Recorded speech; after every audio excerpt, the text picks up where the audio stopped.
The battle to control the Holy Lands began more than 1,000 years ago. In medieval times, European Christians set out on a series of crusades to try to win back the region from its Muslim rulers. It was a struggle between not only armies, but faiths. Over the course of 2 centuries, from 1096 to 1291, the Crusaders launched 8 major expeditions and countless smaller efforts. Return to the year 1095. The Christian world is split. In the West, Roman Catholic Europe is a collection of small states and kingdoms. To the east, the Orthodox Christian Byzantine Empire is controlled from Constantinople, which would later become Istanbul in Turkey. In the Middle East, Accra is a lively Muslim city on the coast of modern-day Israel. Accra is the gateway to the Holy Land. Just to the south lies Jerusalem, a city sacred to Muslims, Christians, and Jews.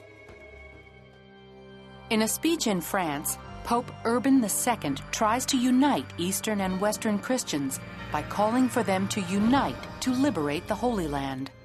The speech ignites religious fervor across Europe. From princes to peasants, tens of thousands take up the cross, as going on crusade is called.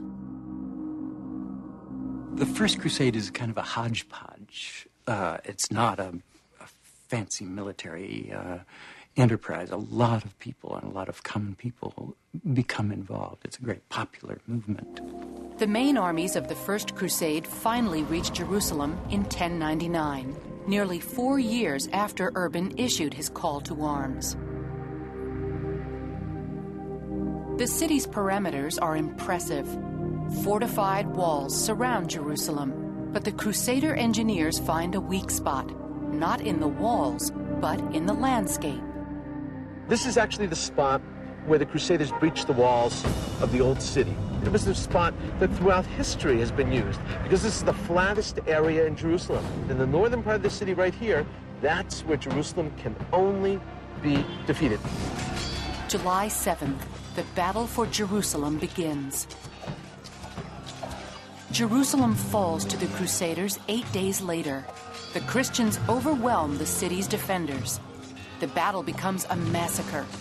Historians estimate that between 10,000 and 20,000 Muslims are killed.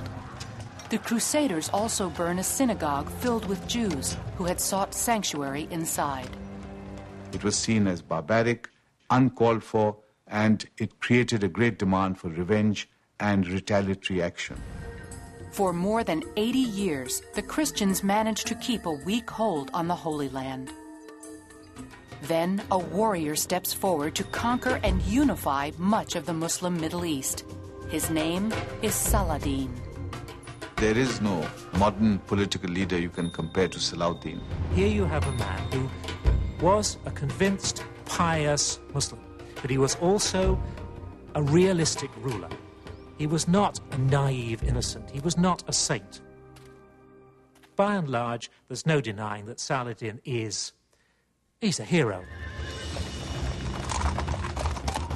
Christian and Muslim armies meet again at the Battle of Hattin, near Accra. This time, Muslim archers give Saladin the advantage.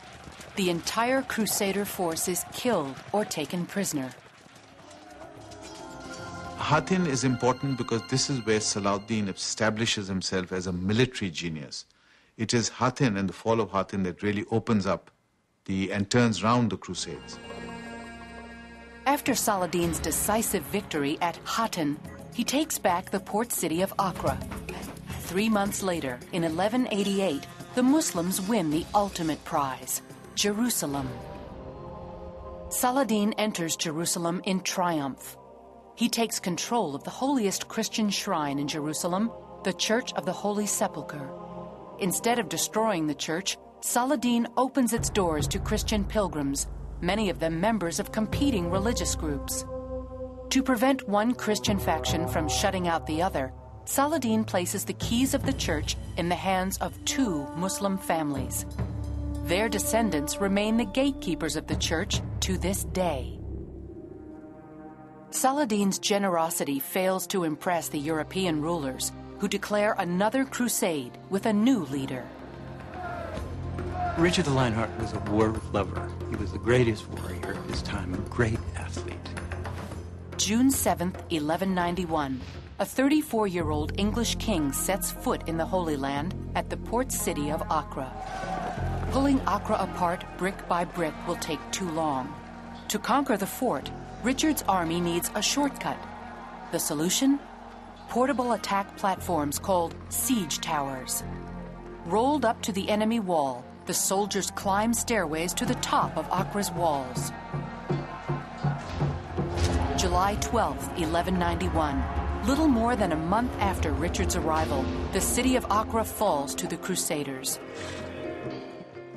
Richard and Saladin never do meet in person, but on September 2nd, 1192, the two great warriors make peace. The terms: Acre stays a Christian stronghold. Jerusalem remains in Muslim hands. But Saladin guarantees safe passage for pilgrims of all faiths to the Holy City. The religious access to Jerusalem forged by Richard and Saladin outlives them both. Over the next 100 years, several attempts to retake Jerusalem fail. Instead, Muslim forces have slowly won back much of the region. By summer 1290, Acre remains the last major Christian foothold in the Holy Land. Here, Europeans trade goods and ideas freely with the Muslims. But the dialogue soon breaks down as Muslim and Christian leaders renew their power struggle. By this time, most Europeans have lost their taste for crusading. Acre's Christian defenders are no match for the Muslim army. Never again do the Crusaders control a part of the Holy Lands. The fall of Acre in 1291 was a key event. It was the end of the story. It was the last major enclave to fall. The Crusades left an estimated 1 million people dead. While they did open a dialogue between Christians and Muslims, the repercussions of those long-ago battles are still being felt today.